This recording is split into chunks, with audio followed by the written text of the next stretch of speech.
पुरवणी मागण्या आटपून टाकायच्या अशा प्रकारचे अधिवेशन होणार आहे। आणि याही 5-6 तासामध्ये चर्चा होईल की नाही हे आज सांगता येत नाही, कारण मागच्या वेळेस आपण बघितलं अशाच प्रकारचं 1 दिवसाचं अधिवेशन केल्यानंतर चर्चेचा अर्धा वेळ हा सत्तारूढ पक्षाच्या गोंधळात वाया गेलेला देखील आपल्याला पाहायला मिळाला। आणि केवळ 3 तासाचं अधिवेशन हे मागच्या वेळेस झालं। याही वेळेसचं अधिवेशन हे आता तरी 6-7 तासाच्या वर, कारण 6 वाजताचं गिलोटीन दाखवलं आहे, याचा अर्थ 11 ते 6 जर नीट झालं तर 7 तासाचं अधिवेशन हे केवळ या ठिकाणी होत आहे। खरं तर आमची मागणी होती की अधिवेशन नागपूरला झालं पाहिजे, कोरोनाच्या संदर्भातल्या अडचणी होत्या। मग आम्ही मागणी केली की ठीक आहे, आता अधिवेशन मुंबईत घ्या आणि मार्चचं अधिवेशन हे नागपूरला झालं पाहिजे अशा प्रकारची घोषणा करा, पण ती काही घोषणा सरकारने केली नाही। हे अधिवेशन देखील किमान 2 आठवड्याचं झालं पाहिजे अशा प्रकारची आमची मागणी होती। मात्र राज्य सरकारने त्याही संदर्भात नकार दिला।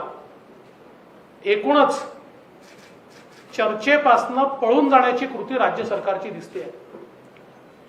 कुठल्याही प्रकारची चर्चा होऊ नये, आपल्या गैरकारभारावर, जनतेच्या प्रश्नांवर, जनतेच्या दुःखांवर कुठल्याही प्रकारची चर्चा होऊ नये अशा प्रकारे चर्चेपासनं पळ काढणारं सरकार म्हणून या सरकारकडे आज पाहिलं जात आहे। आणि इतिहास देखील अशाच प्रकारची नोंद या सरकारची निश्चितपणे घेईल। आज खरं तर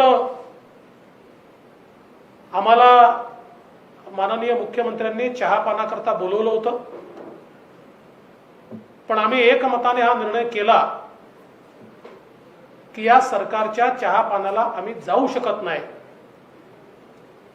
आम्ही त्याच्यावर बहिष्कार टाकलेला आहे, कारण जे सरकार कुठलाही प्रतिसाद कुठल्याही घटकाला देत नाही अशा सरकारचं चहापान घेऊन कुठलाही फायदा नाही, आणि म्हणून आम्ही चहापानावर बहिष्कार टाकलेला आहे। खरं तर आज राज्यातला शेतकरी प्रचंड मोठ्या संकटात आहे। कोकणापासून सुरुवात झाली आणि हळूहळू महाराष्ट्राच्या सगळ्या भागात कुठे चक्रीवादळ, कुठे अतिवृष्टी, कुठे गारपीट अशा प्रकारे पूर्णपणे शेतकरी उद्ध्वस्त झाला। काही ठिकाणी तिबार पेरणीनंतर आलेलं पीक देखील उद्ध्वस्त झालंय। कापूस आणि सोयाबीन बोंडअळी आणि खोडकिडीने उद्ध्वस्त झालाय। तूर देखील आता जवळजवळ त्या ठिकाणी पूर्णपणे खराब झाली आहे। आणि वेगवेगळे जे पिकं आहेत या सगळ्या पिकांची अवस्था अशी आहे की अतिवृष्टीनंतर जे काही बदल घडले आहेत त्यातनं कीड वाढली आहे आणि त्यातनं मोठ्या प्रमाणात शेतकऱ्यांचं नुकसान झालंय। आणि विशेषतः अनेक ठिकाणी तर पावसाचे पंचनामे झाले, पण त्याच्यानंतर जे पीक रोगराईने गेलं त्याचे पंचनामे देखील झालेले नाहीत। आणि विशेषतः विदर्भातल्या तर काही भागांमध्ये पूर्ण पीक गेल्यानंतर सरासरी पेक्षा कमी पाऊस आहे असं सांगून त्या ठिकाणी कुठली मदत करण्यात आली नाही। विशेषतः 25,000 आणि 50,000 रुपये देऊ अशी घोषणा करणाऱ्या सरकारने शेतकऱ्याच्या तोंडाला पानं पुसण्याचं काम केलं आणि कुठलीही भरघोस मदत, ठोस मदत शेतकऱ्यांना मिळाली नाही। आणि काही ठिकाणी तर कवडीचीही मदत ही शेतकऱ्यांना मिळालेली नाही। शेतकऱ्यांची दिवाळी देखील अंधारात गेलेली आहे। आज राज्यामध्ये आपण बघितलं मागच्या काळामध्ये इतक्या मोठ्या प्रमाणात कोरोनाचा प्रादुर्भाव आपल्याला पाहायला मिळाला आणि देशात सर्वाधिक कोरोनाने मेलेल्यांची संख्या ही महाराष्ट्रात आहे। जवळजवळ 48,000 लोक कोरोनाने या ठिकाणी मृत्युमुखी पडले आहेत।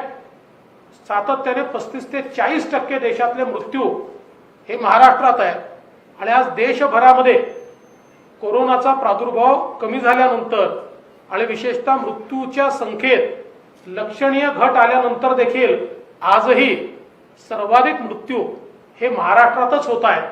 ही अत्यंत दुर्दैवाची परिस्थिती आहे. खरं म्हणजे या कोरोनाच्या संपूर्ण काळाचा पंचनामा करण्याची आवश्यकता आहे. आम्ही संकट काळ असल्यामुळे त्याच्यावर बोलण्याचं टाळलं, पण ज्या प्रकारचा भ्रष्टाचार कोरोना विरुद्धच्या लढाईमध्ये महानगरपालिका असतील, सरकारमध्ये असेल, या ठिकाणी पाहायला मिळाला, तो खरोखर मन विषण्ण करणारा आहे आणि अतिशय संताप आणणारा अशा प्रकारचा आपल्याला या ठिकाणी हा कोरोनाच्या काळातला भ्रष्टाचार हा पाहायला मिळाला आहे. आणि म्हणून खरं तर आता मुख्यमंत्री म्हणतात की आपण कोरोनाची लाट थोपवण्यास यशस्वी झालो आहे. पूर्ण देशामध्ये कोरोनाची लाट कमी झाली असताना आजही सर्वात जास्त कोरोनातलं कॉन्ट्रीब्युशन हे महाराष्ट्राचं आहे. त्यामुळे कशाबद्दल आपली पाठ थोपटली जाते आहे आणि कशाबद्दल सरकार स्वतःला मार्क्स देते आहे हे आम्हाच्या समजेच्या बाहेर आहे, अनाकलनीय आहे. पण कुठेतरी कोरोना विरुद्धच्या लढाईत देशामध्ये महाराष्ट्र सरकार हे पूर्णपणे अपयशी झालं आहे, हे मात्र निश्चितपणे आपल्याला त्या ठिकाणी दिसत आहे. आज ज्या प्रकारे महिलांवरचे अत्याचार वाढले आहेत, आता आम्हाला ऐकायला मिळालं की शक्ती कायदा त्याला कॅबिनेटनी मान्यता दिली आहे. आता कायदा काय हे पाहिल्याशिवाय त्याच्यावर कमेंट करता येणार नाही. या अधिवेशनात ते आणणार आहेत की नाही माहित नाही. आणणार असतील तर त्याच्या चर्चेला वेळ कधी देणार आहे? कारण 6 तास केवळ आपण मंत्र्याच्या उत्तरासहित पुरवणी मागण्यांना दिली आहेत. त्यामुळे या कायद्यावर चर्चा कशी होणार आहे? आमची तर मागणी असेल की याच्यावर सविस्तर चर्चा झाली पाहिजे. एक महत्वाचा कायदा आहे आणि त्यामुळे त्याची एकतर सरकारने सविस्तर चर्चा करावी किंवा त्या संदर्भातली आवश्यक ती जॉईंट सिलेक्ट कमिटी तयार करून आणि त्याच्या माध्यमातून कमिटीला लगातार बैठका घ्यायला लावाव्यात आणि त्यातनं त्याचा रिपोर्ट घ्यावा. पण किमान चर्चा तरी योग्य प्रकारची या बिलावर झाली पाहिजे आणि एक इफेक्टिव्ह कायदा हा तयार झाला पाहिजे. कारण आपण सगळ्यांनी बघितलं गेल्या काळामध्ये महिलांवरचे अत्याचार, विनयभंग, बलात्कार इतक्या मोठ्या प्रमाणात वाढले आणि विशेषतः कोविड सेंटरमध्ये पोलिसांच्या उपस्थितीत अनेक ठिकाणी अशा प्रकारचे बलात्कार झाले किंवा विनयभंग झाले, हे देखील आपण बघितलंय. कायदा आणि सुव्यवस्थेची परिस्थिती ही अत्यंत गंभीर आहे आणि त्यामुळे याही संदर्भात आम्हाला अनेक विषय मांडायचे आहेत. आता या कमी वेळामध्ये किती विषय मांडता येतील या संदर्भात खरं म्हणजे आमच्या समोरही शंका आहे. आज विशेषतः महाराष्ट्राची सामाजिक घडी जी आहे ही कुठेतरी विस्कटते. एकीकडे मराठा समाजाच्या आरक्षणाचा प्रश्न या सरकारच्या एकूणच भूमिकेमुळे सर्वोच्च न्यायालयामध्ये स्थगित होऊन आता मराठा समाजाला आरक्षणातून वंचित ठेवण्याचं काम हे या सरकारच्या माध्यमातून झालं आहे. आणि कुठल्याही प्रकारे मराठा आरक्षणाच्या संदर्भात ठोस भूमिका या सरकारने घेतली नाही आणि म्हणूनच आज ही परिस्थिती आहे की सर्वोच्च न्यायालयाची स्थगिती या कायद्याला मिळाली. खरं तर देशामध्ये तमिळनाडू आणि महाराष्ट्र हे दोनच राज्य असे आहेत की ज्यांचे आरक्षणाचे कायदे उच्च न्यायालयाने वैध ठरवले. बाकी सगळे अवैध ठरवले, उच्च न्यायालयानेच अवैध ठरवले. पण तमिळनाडूच्या कायद्याला सर्वोच्च न्यायालयाने घटनापीठाकडे पाठवताना त्याच्यावर स्थगिती दिली नाही. म्हटलं मराठा आरक्षणाच्या कायद्याला घटनापीठाकडे पाठवताना त्याला स्थगिती मिळाली. ही अतिशय आमच्याकरता दुर्दैवाची बाब आहे आणि यातनं अनेक प्रश्न हे निर्माण झाले आहेत आणि या निर्माण झालेल्या प्रश्नाच्या संदर्भात सरकारचं गांभीर्य कुठेही आम्हाला दिसत नाही. सरकारमध्ये एक वाक्यताही दिसत नाही. हे होत असताना सरकारमध्ये सरकारचे मंत्री आणि सरकारमधलेच प्रतिनिधी हे ओबीसी आरक्षणाच्या संदर्भात देखील प्रश्नचिन्ह निर्माण करतात. आणि मला तर आश्चर्य वाटतं की सरकारमधले मंत्री हे मोर्चे काढतायत. खरं म्हणजे या मंत्र्यांनी स्वतः कॅबिनेटमध्ये जाऊन अतिशय स्पष्ट भूमिका घेतली पाहिजे आणि कॅबिनेटचा ठराव करून घेतला पाहिजे. मंत्र्यांना मोर्चे काढण्याचा अधिकार नसतो. त्यांनी ते सरकार आहे, त्यांचा फोरम कॅबिनेट आहे, त्यांनी कॅबिनेटमध्ये जाऊन निसंदिग्ध ठराव करून घेतला पाहिजे. आणि ओबीसी समाजाच्या मनामध्ये आज जे भयाचं वातावरण तयार झालंय ते पूर्णपणे दूर करून ओबीसी आरक्षणाला कुठलाही धक्का लागणार नाही अशा प्रकारचं निसंदिग्ध मंत्रिमंडळाच्या माध्यमातून या मंत्र्यांनी समोर आणलं पाहिजे. पण आज दुर्दैवाने तसं होताना दिसत नाही. सरकारमधलेच काही लोक हे पत्र देऊन वेगळी भूमिका घेतात, काही मंत्री मोर्चे काढून वेगळी भूमिका घेतात आणि सरकारची आणि सरकारमधल्या पक्षांची नेमकी भूमिका काय आहे याबद्दल मात्र शंका आहे. आणि यातून महाराष्ट्रातली सामाजिक घडी जी आहे ती कुठेतरी विस्कटते आहे. आणि म्हणून आमचा आग्रह असेल की या संदर्भात स्पष्ट भूमिका, ही जी काही भूमिका चालली आहे बोटचेपी ही नाही, किंवा तू मार मी रडतो मग मी मारतो तू रड, ही भूमिका नाही. निसंदिग्ध भूमिका मराठा आरक्षणाच्या संदर्भात आणि निसंदिग्ध भूमिका ओबीसी आरक्षणाच्या संदर्भात या सरकारच्या माध्यमातून आली पाहिजे अशा प्रकारची आमची मागणी आहे.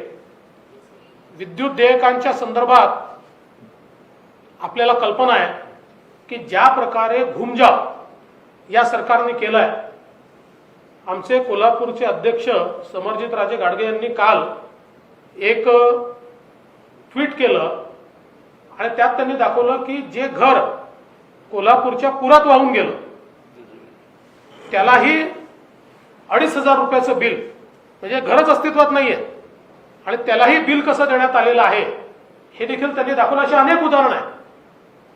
आणि मोठ्या प्रमाणात या संदर्भात सरकारने जे घुमजाव केलाय याही संदर्भात आम्ही सरकारला निश्चितपणे जाब विचारणार आहोत. मुंबईचा विकास आणि विशेषतः मेट्रोच्या संदर्भात ज्या प्रकारे या सरकारने कारवाई केली आहे, मेट्रोचं कारशेड कांजूरमार्गला नेण्याच्या संदर्भात या सरकारची समिती, सौनिक समिती, ज्याच्यामध्ये काही सेक्रेटरीज आहेत आणि फॉरेस्टचे लोक आहेत, यांनी निसंदिग्ध अहवाल दिलाय की कारशेड कांजूरमार्गला नेण्याने सरकारचं नुकसान होईल, मेट्रोचं नुकसान होईल, पर्यावरणाकरता ते योग्य नाही आहे आणि मोठा भूर्दंड आपल्याला भरावा लागेल. आणि म्हणून सर्वोच्च न्यायालयाने परवानगी दिल्याप्रमाणे ते कारशेड हे आरेमध्येच झालं पाहिजे असा अहवाल असताना देखील तो अहवाल पूर्णपणे डावलून कुठल्याही प्रकारची नवीन माहिती न घेता, कुठलाही अहवाल तयार न करता आणि कुठलाही अभ्यास न करता कांजूरमार्गला मेट्रो शिफ्ट करण्याचा जो काही निर्णय घेतलाय, मुंबईकरांना जी मेट्रो 2021 मध्ये मिळाली असती ती आता 2024 पर्यंत मिळू शकत नाही. आणि त्याही वेळी त्याची फिजिबिलिटी इतकी कमी झाली असेल की एक तिकिटाचा मोठा भूर्दंड हा मुंबईकरांवर या वाढत्या कॉस्ट एस्कलेशनमुळे आणि जे व्याजाचं दर, कारण 4 वर्षाचं व्याजाचं जे बर्डन आहे याच्यामुळे त्याची फिजिबिलिटी पूर्ण संपणार आहे आणि त्यामुळे मोठा एक भूर्दंड हा मुंबईकरांवर बसणार आहे. आणि हे सगळं मी म्हणत नाही, हे अतिशय अस्खलितपणे सौनिक कमिटीने आपल्या अहवालात लिहिलेलं आहे. केवळ राजकीय हेतूने आणि इगोने आज मुंबईकरांना मिळणारी मेट्रो ही 4 वर्ष पुढे नेण्याचं काम या सरकारच्या वतीनं होत आहे. एवढंच नाही तर आज एक अघोषित आणीबाणी देखील या राज्यामध्ये लागलेली आम्हाला दिसते. विशेषतः पत्रकार असो की सामान्य माणूस असो, सरकारच्या विरुद्ध बोलायचं नाही. सरकारच्या विरुद्ध बोलला तर तुम्हाला कुठल्या तरी केसमध्ये आम्ही फसवू किंवा तुम्हाला जेलमध्ये टाकू, अशा प्रकारे अघोषित आणीबाणी या महाराष्ट्रात लागली आहे. खरं तर या ठिकाणी अर्णव गोस्वामी यांच्या केसमध्ये सुप्रीम कोर्टाने दिलेला निकाल आणि कंगना रनौत यांच्या केसमध्ये हायकोर्टाने दिलेला निकाल या सरकारला चपराक देणार आहे. अर्णव गोस्वामी किंवा कंगना रनौत यांच्या सगळ्या विचाराशी आम्ही सहमत नाही, परंतु ज्या प्रकारे कारवाई झाली आणि त्याच्यावर जे कोर्टाने या ठिकाणी ताशेरे ओढले आहे, खरं तर सरकारला तोंड दाखवायला जागा नाही अशा प्रकारची अवस्था सरकारची झाली आहे.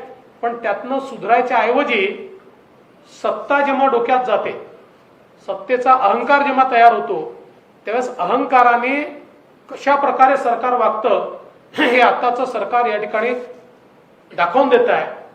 आणि मला विश्वास आहे की अशा अहंकारी सरकार जगाच्या पाठीवर कधीच कुठे चालत नाही. अहंकार असा लोकांना सहनही होत नाही. योग्य ते उत्तर आम्ही त्याला देऊ आणि संघर्ष करायला आम्ही मागे पुढे पाहणार नाही. आम्ही निश्चितपणे जनतेकरता आणि जनतेच्या प्रश्नांवर संघर्ष केल्याशिवाय राहणार नाही. खरं म्हणजे प्रश्नाची यादी माझ्याकडे इतकी मोठी आहे की एवढा वेळ आपल्या पत्रकार परिषदेमध्ये देखील देता येणार नाही. पण सरकार पूर्णपणे अपयशी झालेलं आहे. सरकार अहंकाराने वागत आहे. सरकारचे निर्णय हे एक प्रकारे तुघलकी निर्णय ज्याला आपण म्हणतो अशा प्रकारचे एकांगी निर्णय.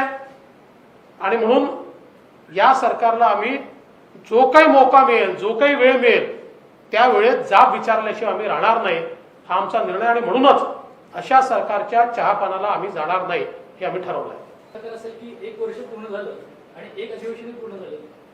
खरंच आहे. म्हणजे या राज्य सरकारमध्ये एकही अधिवेशन पूर्ण तर सोडाच, पण एका अधिवेशनात एक जे म्हणजे 3 अधिवेशनं होतात त्यातलं जे छोट्यातलं छोटं अधिवेशन असतं तेवढाही कालावधी केला नाहीये या सरकारने. अशा प्रकारची या सरकारची अवस्था आहे. ऍडमिनिस्ट्रेशन लेवलला असेल पण इतर गोष्टी जर बघितल्या तर अधिवेशन घेणं खरंच शक्य नव्हतं का? एखादा आठवडा असेल, 2 आठवडा असेल, ही सगळी व्यवस्था पाहता निश्चितपणे शक्य होतं अधिवेशन. मला एक सांगा, आम्ही सगळे पक्षाचे लोक प्रचारात जातोय, आपापले मेळावे घेतोय. म्हणजे आता काल पवार साहेबांचा जन्मदिवस झाला, आमच्या त्यांना शुभेच्छाच आहेत. लोकांनी उत्साहाने मेळावे केले, त्यांच्या पक्षाने मेळावे केले, तिथे लोक उपस्थित होते. आम्ही आमच्या पक्षाचा आज मेळावा केला किंवा त्याच्या आधी आम्ही मेळावा केला. सगळे पक्ष इथे बसलेले आमचे मित्र पक्ष आहेत, त्यांचे मेळावे चालले आहेत, काँग्रेसचे मेळावे चालले आहेत, एनसीपीचे मेळावे चालले आहेत. मग हे सगळं होऊ शकतं तर अधिवेशन का होऊ शकत नाही? अधिवेशन घालायला काय अडचण आहे? टीका अशी झाली कृषी कायद्यांबद्दल, विरोधक असं म्हणतात की व्यवस्थित चर्चा लोकसभेत किंवा राज्यसभेत संसदेत झाली नाही. असं असताना दुसरीकडे मात्र राज्यात शक्ती विधेयक येत आहे, त्याच्यावर देखील जर ते उद्या मांडलं जाणार असेल या अधिवेशनामध्ये चर्चाच होऊ शकत नाही. हे आमची तर मागणी असेल की चर्चा झाली पाहिजे. आणि या कृषी कायद्यांच्या संदर्भात ते जे सांगतायत चर्चा झाली नाही, चर्चा भरपूर झाली आहे. मात्र जेव्हा ते राज्यसभेत गेलं त्यावेळी चर्चा करा चर्चा करा असं म्हणत असताना वेलमध्ये येऊन केवळ नारेबाजी झाली. म्हणजे या ठिकाणी चर्चा करायची नाही आणि केवळ नारेबाजी करायची आणि मग सांगायचं चर्चा झाली नाही, योग्य नाहीये. स्टँडिंग कमिटीमध्ये या विषयांवर मी परवाच्या पत्रकार परिषदेत कोणी स्टँडिंग कमिटीत काय भूमिका मांडली हे देखील सांगितलेलं आहे. त्यामुळे भरपूर प्रत्येक पक्षाने आपली भूमिका स्टँडिंग कमिटीत मांडली आहे. आणि सुदैवाने किंवा दुर्दैवाने या प्रत्येक पक्षाने कशा प्रकारे शेतकऱ्यावर एपीएमसीत अन्याय होतोय, कशा प्रकारे त्या ठिकाणी लुटलं जात आहे शेतकऱ्यांना, हाच विषय मांडला. यालाच लागून शेतकरीच्याच मुद्द्यावरून पुन्हा एकदा शरद पवार हे देशाचं नेतृत्व म्हणजे वेगळी विरोधकांची मोड बांधण्याचे प्रयत्न करत अशी एक चर्चा होती. तुम्ही कसं होता? कारण किसान आंदोलन सुरू आहे गेल्या अनेक दिवसांपासून आणि हळूहळू ते वाढत आहे. जयपूर हायवे बंद करणं असेल किंवा आग्रा असेल. सर, याला जोडून फक्त की काल प्रफुल्ल पटेल पुन्हा म्हणतात की बाबा शरद पवार दोनदा पंतप्रधान होऊ शकले असते, काँग्रेसच्या नेत्यांनी होऊ दिलेलं नाही. हे सगळं अधिवेशनाच्या आधी सगळं केलं जात आहे. आम्हाला हेच समजत नाहीये की म्हणजे आम्हीच कन्फ्यूज झालो आता. याचं कारण त्यांच्यातले काही म्हणतात की पवार साहेब युपीएचे चेअरमन होणार आहे, मग पवार साहेब सांगतात अशी कुठलीच ऑफर नाही आहे. मग कोणीतरी म्हणतं पवार साहेब मूड बांधतायत, मग कोणीतरी असं सांगतं की पवार साहेबांना तर काँग्रेसने धोकाच दिलाय, त्यांच्या पाठीतच खंजीर खुपसलाय. तर मला असं वाटतं की एकदा त्यांचं सगळं स्थिरस्थावरून ठरलं नेमकं काय करायचं आहे की मग आम्ही त्याच्यावर रिॲक्शन देऊ. मुख्यमंत्री घरी बसून काम करतात, मात्र काल मुख्यमंत्र्यांनी स्पष्टीकरण दिलंय की मी घरी बसून काम करत असतो तर मी हजारो कोटींचे प्रकल्प मार्गी लावतोय. तुम्हाला ते पाहायला मिळतात का? आम्ही त्याची यादी त्यांना नक्की मागू. असे कुठले प्रकल्प त्यांनी मार्गी लावले आहेत अजूनपर्यंत तर आम्हाला ते दिसले नाही, कारण आत्तापर्यंत माननीय मुख्यमंत्र्यांनी ज्या ज्या ठिकाणी व्हिजिट केली ते सगळे प्रकल्प आमच्या सरकारने सुरू केलेले प्रकल्प आहेत. एकही प्रकल्प या सरकारमध्ये सुरू झालेला नाही आहे. त्याच्यामुळे त्यांनी नेमके कुठले प्रकल्प क्लिअर केले ते आपण त्यांच्याकडनं यादी जरूर मागू. सर, याला लागूनच काही योजना फडणवीस सरकारच्या काळात सुरू झाल्या पण त्या अचानकपणे बंद करण्यात आल्या. कुठलंही कारण त्याला दिलं गेलं नाही. जसं की धनगरांसाठी एक महत्वाची योजना होती, 1,000 कोटी मंजूर देखील झाले होते, पण ती म्हणजे का बंद केली किंवा त्याच्याबद्दल काही चर्चा नाही. अशा अनेक योजना केवळ राजकीय हेतूपोटी हे झाल्या असं ती 100% राजकीय हेतूपोटी झाल्या. म्हणून अनेक वेळा जेव्हा मी माध्यमांमध्ये न्यूज पाहतो की देवेंद्र फडणवीसांना धक्का, ही योजना बंद केली, त्यावेळेस मी म्हणतो मला कशाचा धक्का, मला थोडी योजनेचा फायदा. धनगर समाजाला धक्का तर धनगर समाजाला दिलाय. शेतकऱ्यांची योजना बंद केली तर मला कशाचा धक्का, तो शेतकऱ्यांना धक्का दिलाय. कारण त्या योजनेत मला तर फायदा नाही आहे, तो शेतकऱ्यांनाच फायदा आहे. जलयुक्त शिवारची योजना जर बंद केली तर प्रत्येक गावाला त्याचा नुकसान आहे, त्याचं मला काय नुकसान आहे. केवळ राजकीय आकसापोटी चालू असलेल्या चांगल्या योजना बंद करण्याचं काम हे सरकार करत आहे. आमची तर या सरकारला मागणी आहे, जसं माननीय बाळासाहेब ठाकरेंचं नाव हे समृद्धी महामार्गाला दिलं त्यामुळे त्याचं काम व्यवस्थित चाललं आहे, असे कुठले नावं जर त्यांना द्यायचे असतील तर आमच्या योजनांना त्यांनी जरूर द्यावेत आणि त्या योजना चालवाव्यात. सर, नियुक्त 12 नावं असूनही राज्यपाल नियुक्त 12 नावं अजून जाहीर झाली नाहीये. आपण कसं बघता राज्यपाल आणि सत्ताधारी यांच्यामध्ये जोरदार राजकारण चालू आहे असं आपल्याला वाटतं. आणि दुसरा प्रश्न, आपण भाजपने त्यांच्या जुन्या मित्र पक्षांना काय दूर ठेवले की काय, कारण मध्ये असं आम्ही ऐकलं होतं की जानकर नाराज आहेत, गोपीचंद पडळकर यांना ही जी चर्चा आहे त्याच्याबद्दल आपलं काय म्हणणं? पहिल्या प्रश्नाचं उत्तर असं आहे की मी काही राज्यपालांचा प्रवक्ता नाही, त्यामुळे या संदर्भातलं उत्तर राज्यपाल महोदयच देऊ शकतील. मला विश्वास आहे की राज्यपाल महोदय हे एक सीझन पॉलिटिशियन राहिलेले आहेत, त्यांना कायदा आणि संविधान कळतं, त्यामुळे त्यानुसार ते योग्य कारवाई करतील.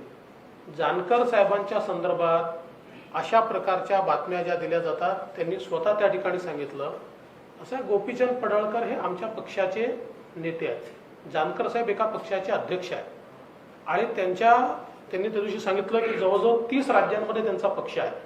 त्याच्यामुळे मला असं वाटतं की आमच्या पक्षातले जे धनगर समाजाचे कार्यकर्ते किंवा आमदार आहेत ते त्यांचं काम करतात. राम शिंदे आमचे होते, याचा अर्थ काही जानकर साहेबांच्या पॅरलल कोणी आणून ठेवला आहे असा त्याचा अर्थ नाही आहे. आणि हे जानकर साहेबांनी माहिती आहे, त्यामुळे तुम्ही काळजी करू नका. जानकर असं आहे, आपल्या राज्यात आत्ता परिस्थिती अशी आहे की कामाकरता देखील जर सरकारच्या एखाद्या नेत्याला भेटायला गेलं तर जणू काही आता पक्षप्रवेशच होणार आहे अशा प्रकारच्या बातम्या त्या ठिकाणी येतात. मला कोणीतरी विचारलं तर मी स्पष्टपणे सांगितलं की महादेवराव जानकरांना मी ओळखतो, एखादी गोष्ट पटली नाही तर माझ्याशी येऊन भांडण करतील, राष्ट्रवादीकडे तर ते जाऊच शकत नाही. सर, तुमच्यावर एक आरोप होतो की ईडीच्या माध्यमातून नोटीस पाठवून तुम्ही ऑपरेशन लोटस सुरू करण्याचा प्रयत्न करताय, प्रताप सरनाईकांना नोटीस मिळली, त्या आरोपावर तुमचं म्हणणं काय? मी ईडीचाही प्रवक्ता नाही, त्यामुळे या संदर्भात ईडीला विचारलं पाहिजे. मात्र ज्या बातम्या बाहेर येत आहेत माध्यमातूनच कळतात, आम्हाला काही ईडी येऊन सांगत नाही, त्या अतिशय विषण्ण करणाऱ्या आहेत. म्हणजे आता त्यातलं खरं खोटं मला माहित नाही, पण समजा जर पाकिस्तानी नावाचं काय ते क्रेडिट कार्ड वगैरे असेल समजा, तर हे फार गंभीर आहे. यात राजकारण कुठे आलं? त्यामुळे मला असं वाटतं की या संदर्भात हे तर अतिशय गंभीर आहे. आता या संदर्भात जे काय सत्य काय ते ईडी सांगेल, मी काही ईडीचा प्रवक्ता नाही. शिवसेनेचं असं म्हणणं आहे की आमदार फोडण्यासाठी आणि सरकार पाडण्यासाठी असा दबाव तंत्र वापरलं जाते भाजपकडनं, सीबीआय आणि ईडीचं. असं आहे की भारतीय जनता पक्षाला सरकार पाडण्यात रसच नाही आहे. का पाडायचं आम्ही? जे सरकार स्वतःच्या अंतर्विरोधाने एक दिवस पडणार आहे ते सरकार पाडण्याची आम्ही त्या ठिकाणी प्रयत्न देखील का करावे? मुळात असं आहे की जेव्हा एखाद्या व्यक्तीवर कारवाई होते त्यावेळी अशा प्रकारचे आरोप प्रत्यारोप केले जातात. आता तुम्ही मला सांगा, पोलिसांचा गैरवापर रोज हे सरकार करत आहे. आमच्या कुठल्या व्यक्तीने पोस्ट जरी टाकली तरी देखील त्याला जेलमध्ये टाकलं जात आहे. म्हणजे बाकी सोशल ऍक्टिव्हिस्ट सोडून द्या, आमच्या पक्षाचे कार्यकर्ते यांनी जर एखादी पोस्ट टाकली तरी त्यांना धमकवलं जात आहे. हा गैरवापर यांचा चाललेला आहे. आणि एवढंच काय तर स्वतः जे विधान परिषदेचे विरोधी पक्ष नेते आहेत यांना देखील दाबण्याचा प्रयत्न. मुंबई बँकेच्या संदर्भात जी इन्क्वायरी क्लोज झाली आहे, बंद झालेली इन्क्वायरी आहे, ती इन्क्वायरी पुन्हा आम्ही सुरू करू, तुम्ही आमच्या विरुद्ध बोलू नका, अशा प्रकारे त्यांना दाबण्याचा प्रयत्न चाललाय. आम्ही थोडे काही त्याच्यामध्ये घाबरतो, आम्ही तर बोलणारच आहोत. सर, मुंबईमध्ये अजून लोकल सुरू झाली नाहीये, मात्र मुख्यमंत्री ज्या परिसरात राहतात त्या परिसरामधल्या मोठ्या पब मध्ये नाईट लाईफ सुरू झालेली आहे आणि त्यामुळे कोरोना वाढतोय असा आवाज स्वतः मुंबईच्या कमिशनरांनी मुख्यमंत्र्यांना दिलेला आहे. याकडे कसं पाहता? नाही, नाईट लाईफची मागणी जुनीच आहे. आम्ही दुर्दैवाने आमच्या सरकारच्या काळात ती मागणी मान्य करू शकलो नाही. आता त्यांचं सरकार आहे त्यामुळे बहुतेक अशी जी तुम्ही विरोध करून ती मागणी मान्य झालेली दिसते बांद्र्यामध्ये. सर, वर्षभराचा हा सगळा काळ आहे. शेतकरी असतील किंवा अनेक मुद्दे असतील, ताकदीनं विरोधी पक्षाला सरकारच्या हातात पकडण्याचा योग आला नाही, कारण अधिवेशन होत नाहीये किंवा इतर ठिकाणी ती संधी येत नाहीये. तुम्हाला असं वाटतंय का की आता ग्राउंडवर एका ताकदीनं सरकारच्या विरोधात केलं पाहिजे? कारण मागच्या वर्षभरात बघितलं तर अशी संधीच येत नाही. कोरोनाची अडचण असेल, आम्ही ते करणारच आहोत. आम्ही थोडंसंच केलं तर मुख्यमंत्र्यांनी पंतप्रधानांकडे तक्रार केली आमची बीसी मध्ये की बा हे असे वागतात म्हणून. पण आमचं कामच ते आहे, जोपर्यंत समाजाच्या दुःख आणि दैना ही आम्हाला पाहायला मिळते तोपर्यंत ती मांडण्याकरता आम्ही रस्त्यावर उतरू, आम्ही आंदोलनं करू, आमची तक्रार झाली तरी आम्ही ती निश्चित करू. सर, ओबीसी नेते येऊन तुम्हाला आज भेटले होते, त्यांनी काही मागण्या सुद्धा सांगितल्या की अधिवेशनामध्ये तुम्ही म्हटलं पाहिजे. मात्र हे 3 पक्षाचं सरकार असताना ओबीसी नेते आंदोलन करतात, त्या 3 पक्षांमध्ये सुसंवाद नाही का आणि जाणीवपूर्वक ओबीसी समाजाचा प्रश्न ऐरणीवर आणला जातोय का?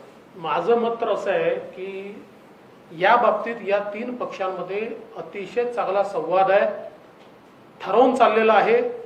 तू एक भूमिका मांड, त्याच्या विरुद्धची भूमिका मी मांडतो आणि मी तिसरा तटस्थ राहतो, अशा प्रकारे ठरवून या ठिकाणी या भूमिका मांडल्या जात आहेत. राजकीय नाट्य केलं जात आहे आणि त्यातनं समाजामध्ये दुफळी तयार केली जाते. सर, कोरोनाच्या काळामध्ये मास्क आणि पीपीई किटच्या किमती 4 पट 10 पट वाढल्याचा आरोप झाला. पत्रही प्रवीण दरेकरांनी दिलं होतं. त्याच्यामध्ये काही अधिकाऱ्यांची चौकशी सुरू झाली आहे. तुम्हाला वाटतं काय अधिकाऱ्यांसोबत काही लोकप्रतिनिधी आणि राजकीय लोकांची सुद्धा चौकशी व्हावी काय प्रकरणामध्ये? तुम्ही अधिवेशनात असं आहे की जे त्याच्यामध्ये असतील त्या प्रत्येकाची चौकशी झाली पाहिजे. म्हणजे अगदी समजा जर लोकप्रतिनिधी असतील तर त्यांची झाली पाहिजे, नसतील तर त्यांची करण्याचं कारण नाही आहे. जे जे याच्यात सामील असतील त्यांची चौकशी झाली पाहिजे.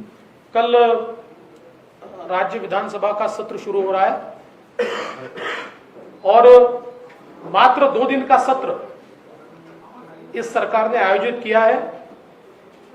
वैसे तो ये सत्र नागपुर में होना चाहिए था, किंतु ये सत्र नागपुर की जगह मुंबई में आयोजित किया गया. हमारी मांग थी कि अगर महाराष्ट्र में अलग अलग पॉलिटिकल पार्टियों के सम्मेलन हो सकते हैं तो फिर सत्र क्यों नहीं हो सकता? कम से कम 2 सप्ताह का सत्र होना चाहिए.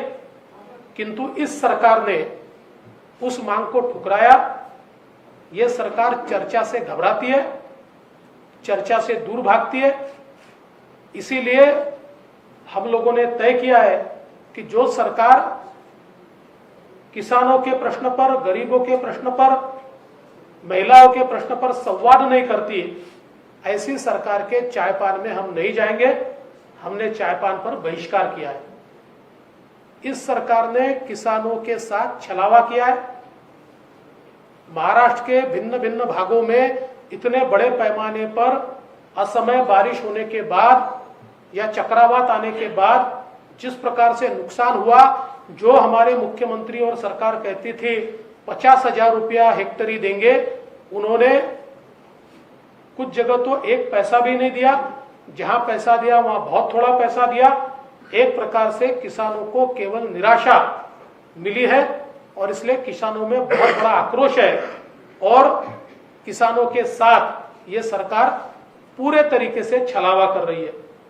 इतना ही नहीं तो अलग अलग जो विषय है, चाहे वो फिर महिला सुरक्षा के विषय हो, इन विषयों पर सरकार पूरे तरीके से फेल हुई है. लगातार कानून व्यवस्था लचर हो रही है. महिलाओं पर अत्याचार बढ़ रहे हैं। कोविड सेंटर में इतने बड़े पैमाने पर महिलाओं के साथ गलत व्यवहार हुआ, उसको भी ये सरकार नहीं रोक पाई। अब सरकार एक नया कानून ला रही है। हम अपेक्षा करते हैं कम से कम चर्चा करके उस कानून के ऊपर सरकार निर्णय करे, ताकि केवल कागजों पर कानून न रहे तो जो लोग इस प्रकार के आपराधिक गतिविधियों में शामिल है उनको सच में शासन, उनको सच में सजा मिलने की दृष्टि से यह कानून कारगर सिद्ध हो, ये हमारी अपेक्षा है। विशेष रूप से मराठा आरक्षण के संदर्भ में इस सरकार की नीति ये पूरे तरीके से ढुलमुल रही है और इस सरकार की नीति के कारण ही मराठा आरक्षण जो हाई कोर्ट से वैध तय हुआ था उसको सुप्रीम कोर्ट से स्टे आया है और हम ये मानते हैं कि सरकार इसमें पूरे तरीके से असफल रही है। लेकिन इसके साथ साथ अब सरकार के ही विधायकों ने और मंत्रियों ने मिलकर ओबीसी आरक्षण के सामने भी एक प्रश्न चिन्ह निर्माण किया है और जिस प्रकार से सरकार की गतिविधियां चल रही है, ओबीसी समाज में एक डर है कि हमारा आरक्षण कहीं ना कहीं छीन लिया जा रहा है। उसमें कुछ लोगों को शामिल करने की कोशिश हो रही है, जो मैं मानता हूं बिल्कुल गलत है। और सरकार के मंत्री ये कैबिनेट में बोलने की जगह मोर्चा निकालते हैं, सरकार के मंत्री सरकार के खिलाफ मोर्चा निकालते हैं, लेकिन कैबिनेट में अपना मुंह नहीं खोलते। तो हमको लगता है कि सोची समझी रणनीति के तहत इस सरकार की पार्टियां दोनों तरफ का ढोल बजा रही है और एक समाज व्यवस्था को आहत करने की कोशिश सरकार के माध्यम से हो रही है। और इसलिए हमारा बिल्कुल स्पष्ट रूप से कहना है, चाहे वो मराठा आरक्षण का विषय हो, चाहे ओबीसी के आरक्षण का विषय हो, सरकार की भूमिका स्पष्टता से आनी चाहिए और लोगों के बीच ये जो संभ्रम की अवस्था है उसको सरकार ने समाप्त करना चाहिए। इसके साथ साथ बिजली के बिलों के संदर्भ में जिस प्रकार से इस सरकार ने पलटी मारी है, हमारे सुधीर बाबू यहाँ है, वो हमेशा एक सरडे की स्टोरी बताते हैं। उस प्रकार की अवस्था, इतने रंग इसके ऊपर इस सरकार ने बदले कि शायद वो जो सरडा होता है वो भी शर्मा जाए। इस प्रकार की अवस्था इस बिजली के बिलों के बारे में हुई है। कल परसों ही हमने एक बिजली का बिल देखा कि जिसका घर जब बाढ़ आई थी कोल्हापुर में, बाढ़ में बह गया, उसको भी बिजली का बड़ा बिल देने का काम इस सरकार के माध्यम से हो रहा है। और एक प्रकार से लोगों को आश्वासन देना और फिर उस पर घूम जाना और पलटी मारना, ये नित्य क्रम इस सरकार का, इसके खिलाफ भी हम लोग आवाज बढ़ाने वाले हैं। मेट्रो कार शेड के बारे में इस सरकार की कमेटी, सौनिक कमेटी ने रिपोर्ट देकर कांजूर मार्ग में मेट्रो ले जाने से कितना नुकसान होगा और 4 साल कैसे डिले होगा और कितना आर्थिक बोझ सरकार के ऊपर आएगा और कैसे केवल आरे में ही उसको रखा जाना चाहिए, इसका विस्तृत रिपोर्ट इस सरकार की कमेटी ने देने के बाद दूसरी न कोई कमेटी बनाई, न कोई एक्सपर्ट ओपिनियन लिया और सीधे कांजूर मार्ग की जमीन पर हम इसको ले जाएंगे, ये घोषणा जो की, इससे मुंबई करों के साथ एक छलावा हुआ है। जिन मुंबई करों को 2021 में अंडरग्राउंड मेट्रो मिल सकती थी, अब 4 साल उनको वो मेट्रो नहीं मिलेगी और पूरी होगी कि नहीं होगी ये भी पता नहीं। और जब होगी उस समय उसका टिकट का रेट क्या रहेगा, क्योंकि इतना ज्यादा 4-5 हजार करोड़ का बोझा, ये सौनिक कमेटी कहती है कि इतना नुकसान ये कांजूर मार्ग में मेट्रो का डिपो ले जाने से होने वाला है। तो कुल मिलाकर केवल इस प्रकार के निर्णय पॉलिटिकली मोटिवेटेड होकर और ईगो के लिए लिए जा रहे हैं और जिससे मुंबई की जनता का लगातार नुकसान हो रहा है। ऐसे कई मुद्दे, ये सारे मुद्दे मैं यहां नहीं रखना चाहता, लेकिन इन सारे मुद्दों के चलते ऐसा ध्यान में आता है कि सरकार में न कोई निर्णय लेने की क्षमता है, जनता के प्रश्न छुड़ाने के लिए कोई आत्मीयता भी सरकार में नहीं दिखती और सरकार की 3 पार्टियां ये जिस प्रकार का व्यवहार कर रही है, ये सरकार के लिए अशोभनीय है और इसलिए ऐसे सरकार के चाय पान में हम नहीं जाएंगे। जनता के दुख दर्द को हम इस अधिवेशन के माध्यम से सामने रखने की कोशिश करेंगे। वैसे तो मात्र 6 घंटे का अधिवेशन है, 6 घंटे से ज्यादा इसमें चर्चा भी नहीं होने वाली, लेकिन जितना समय मिलेगा उतने समय में जनता के दुख दर्द को हम सामने रखने की कोशिश करेंगे। धन्यवाद।